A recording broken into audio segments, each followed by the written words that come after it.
Kang acid reflux, madalas hirap ka sa paghinga lalo na kapag mag-trigger pa ito at ramdam na bloated ang tiyan mo. Ito lang ang iyong gawin.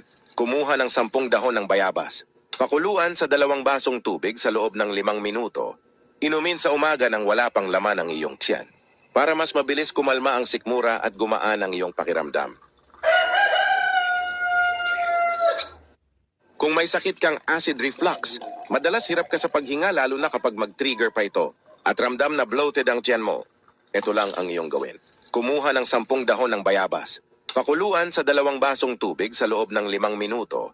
Inumin sa umaga nang wala pang laman ang iyong tiyan. Para mas mabilis kumalma ang sikmura at gumaan ang iyong pakiramdam.